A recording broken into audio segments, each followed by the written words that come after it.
நான் அசோக் ராஜ். இந்த வீடியோ நம்ம எதை பற்றி டிஸ்கஸ் பண்ண போகிறோம் அப்படின்னா டேட்டா சென்டர்களுடைய அவைலபிலிட்டி, அதாவது டேட்டா சென்டருடைய அப் டைம் வந்து நம்ம எப்படி வந்து கால்குலேட் பண்ண போகிறோம் அப்படின்றத பற்றி இந்த வீடியோ நம்ம டிஸ்கஸ் பண்ண போகிறோம். ஸோ டேட்டா சென்டர் அப்படின்னா உங்களுக்கு தெரியும், அது வந்து இப்போ இந்த மாடர்ன் டிஜிட்டல் இன்ஃப்ராஸ்ட்ரக்சருடைய ஒரு பேக் போன் தான் வந்து பார்த்தீங்கன்னா டேட்டா சென்டர். அது வந்து நிறைய வந்து பார்த்தீங்க அப்படின்னா நம்மளோட பிஸ்னஸ் ஆப்ரேஷனாக இருக்கட்டும், இல்லைனா வந்து ஒரு கிரிட்டிக்கல் மிஷின் அப்ளிகேஷனாக இருக்கட்டும், எல்லாத்துக்குமே வந்து பார்த்தீங்கன்னா ஒரு தடையற்ற ஒரு சர்வீசஸ் வந்து கொடுக்குறதுக்கு அந்த டேட்டா சென்டர் வந்து யூஸ் ஆகுது. சரிங்களா? இந்த டேட்டா சென்டரில் வந்து பார்த்தீங்கன்னா அவைலபிலிட்டி அப்டைம்ன்றது ரொம்ப ரொம்ப முக்கியம். அதாவது வந்து பார்த்தீங்க அப்படின்னா அப்டைம் இன்ஸ்டியூட் அப்படின்றவங்க வந்து பார்த்தீங்கன்னா டயர் கிளாசிஃபிகேஷன், இந்த டேட்டா சென்டர் டயர் கிளாசிஃபிகேஷன் வந்து பிரிச்சிருக்காங்க.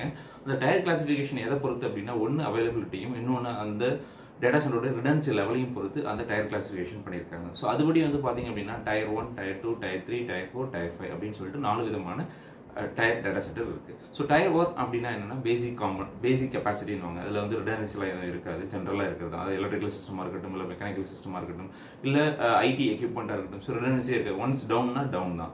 ஸோ இதுவே வந்து பார்த்தீங்கன்னா டயர் 2 டேட்டா சென்டர் அப்படின்னா ரிடனன்ட் காம்பனன்ட் டேட்டா சென்டர் அப்படின்னு சொல்லுவாங்க. அதாவது ஏதாவது ஒரு சில எக்யூப்மெண்ட்டுக்கு ரிடனன்ட் இருக்கும். ஸோ அது வந்து டயர் 2 டேட்டா சென்டர் அப்படின்னு சொல்லுவோம். ஸோ டயர் 1 விட கம்பேர் பண்ணும்போது டயர் 2 வந்து பெஸ்ட்டு. இதோட அப் டைம் வந்து ரொம்ப ரொம்ப அதிகம் கம்பேர் வித் டயர் 1 விட. ஸோ டயர் 3 அப்படின்றது வந்து பார்த்தீங்கன்னா concurrent maintainability data centre, concurrent maintenance data சென்டர்னு சொல்லுவாங்க. அதாவது உங்களுடைய டவுன் ஸ்ட்ரீம்ல இருந்து அப்ஸ்ட்ரீம் வரைக்கும் எல்லா எக்யூப்மெண்ட்டுக்குமே ரிடன்சி இருக்கும். ஏதாவது ஒன்று டவுன் ஆயிடுச்சுன்னா அந்த பர்டிகுலர் சோர்ஸ் மட்டும் தான் உங்களுக்கு வந்து அஃபெக்ட் ஆகும், பர்டிகுலர் பாத் மட்டும் தான் அஃபெக்ட் ஆகும். இன்னொரு பாத், ஆல்டர்னேட் பாத் இருக்கும், அதை நீங்கள் யூஸ் பண்ணிக்கலாம். ஸோ இது வந்து பார்த்தீங்கன்னா டயர் 1, டயர் 2 கம்பேர் பண்ணும்போது டயர் 3யோட அப் டைம் வந்து ரொம்ப ரொம்ப அதிகமாக இருக்கும். ஸோ டயர் 4 டேட்டா சென்டர்னா ஃபால்ட் டாலரண்ட் இதோடைய அப் டைம் இருக்குதுலே ரொம்ப ஹையான அப் டைம் வந்து பார்த்தீங்க அப்படின்னா இது, அதாவது டவுன் டைம் ரொம்ப ரொம்ப கம்மி இந்த டேட்டா சென்டரில். ஸோ இது வந்து பார்த்தீங்க அப்படின்னா எல்லா எக்யூப்மெண்ட்டுக்குமே வந்து பார்த்தீங்கன்னா டிஃப்ரெண்ட் ரிடன்டன்சி லெவல் இருக்கும். ஸோ அதனால் வந்து பார்த்தீங்கன்னா எப்பயுமே வந்து இதோட அப் டைம் வந்து ரொம்ப அதிகமாக இருக்கும். ஓகே, ஸோ இதெல்லாம் வந்து இது வந்து பார்த்தீங்கன்னா அப் டைம் இன்ஸ்டியூட் படி டயர் கிளாசிஃபிகேஷன். ஸோ இந்த டயர் என்னதான் இருந்தாலும் நம்ம அந்த availability calculation for any tier, availability calculation வந்து எப்படி கண்டுபிடிக்கணும், அவைலபிலிட்டி பர்சன்டேஜ் எப்படி கண்டுபிடிக்கணும்னா அதுக்கு ஒரு ஃபார்முலா இருக்கு. So availability percentage equal to total time minus downtime divided by total time into 100%.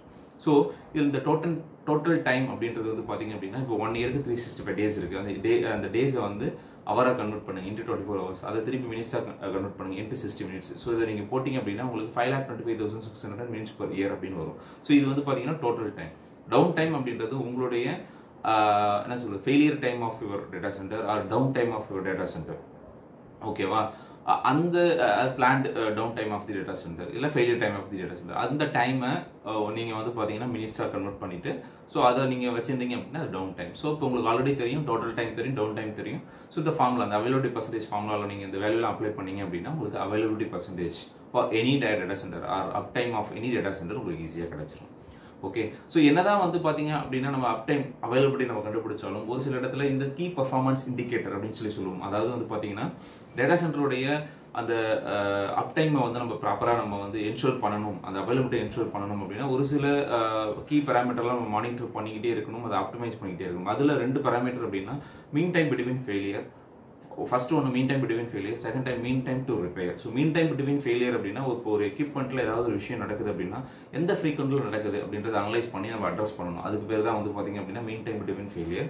Mean time to repair, so ஒரு எக்யூப்மெண்ட் வந்து ஃபெயில் ஆயிடுச்சு அப்படின்னா அது எவ்வளோ நேரம் நீங்கள் எடுத்துக்கிறீங்க, ஆவரேஜ் டைம் வந்து எவ்வளோ நேரம் எடுத்துக்கிறீங்க அதை ரீப்ளேஸ் பண்ணுறதுக்கோ இல்லை வந்து ரிப்பேர் பண்ணுறதுக்கோ. ஸோ அது வந்து பார்த்தீங்கன்னா mean time to repair. So இந்த 2 கீ பர்ஃபார்மன்ஸ் இண்டிகேட்டர் ரொம்ப ரொம்ப முக்கியம் to ensure high availability of ஒரு டேட்டா சென்டர்.